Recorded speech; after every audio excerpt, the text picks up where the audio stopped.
আমরা যে কাজের জন্য নিযুক্ত, শিক্ষক মহাশয় মানুষ গড়ার কারিগর, আজকে শিক্ষক দিবসে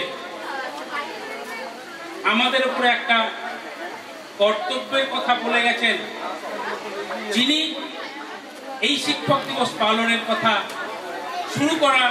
শুরু করেছিলেন, তার সাঙ্গপাঙ্গরা শুরু করার কথা বলেছিলেন। বিস্তারিত হয়তো অনেকেই বলেছেন, তার জীবনের কাহিনী অনেকেই বলেছেন। যোগ্য মানুষ, তিনি কিন্তু খুব মেধাবী ছাত্র ছিলেন না, তিনি আর 5টা সাধারণ ছাত্রের মধ্যে ছিলেন, কিন্তু তার অধ্যাবসায়, তার প্রচেষ্টা তাকে দেশের সর্বোচ্চ জায়গায় নিয়ে গেছে। তিনি শিক্ষক, অধ্যাপক, উপরাষ্ট্রপতি, রাষ্ট্রপতি, এই সর্বোচ্চ জায়গায় আসীন হয়েছে।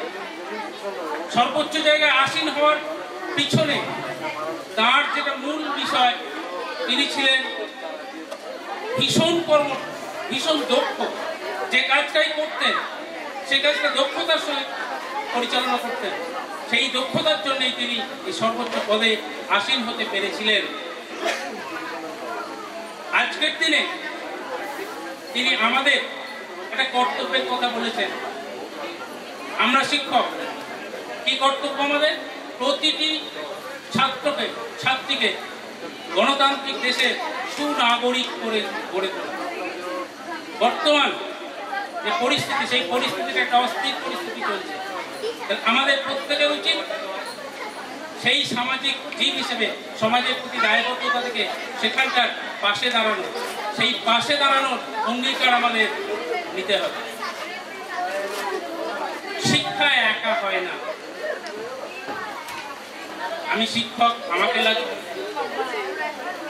আপনি অভিভাবক অভিভাবিকা, আপনাকে লাগে, আর যারা মধ্যমণি তাদের লাগে।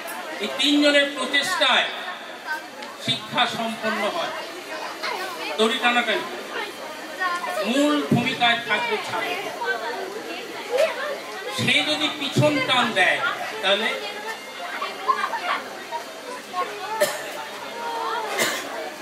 তার চেষ্টা যদি বেশি থাকে, নিশ্চিত সফলতা আসবে। সুতরাং আমাদের প্রত্যেকের চেষ্টায় সফলতা আসুক।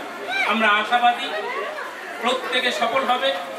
সামাজিক জীব, সমাজের প্রতি কর্তব্য পরায়ণ হবে। আজকের শিক্ষক দিবসে এই হোক আমাদের অধিকার, এই হোক আমাদের শপথ। আমরা আমাদের প্রত্যেকের কাজ সঠিকভাবে করি, তাহলে আমাদের যে এই উদ্দেশ্য, যে জন্য পালন করা, শিক্ষক দিবস পালন করা, সেই উদ্দেশ্য সাধিত হবে। এই আশা করে প্রত্যেককে আবারও শ্রদ্ধা, নমস্কার ও ভালোবাসা জানিয়ে আমার কথা। ধন্যবাদ স্যারকে।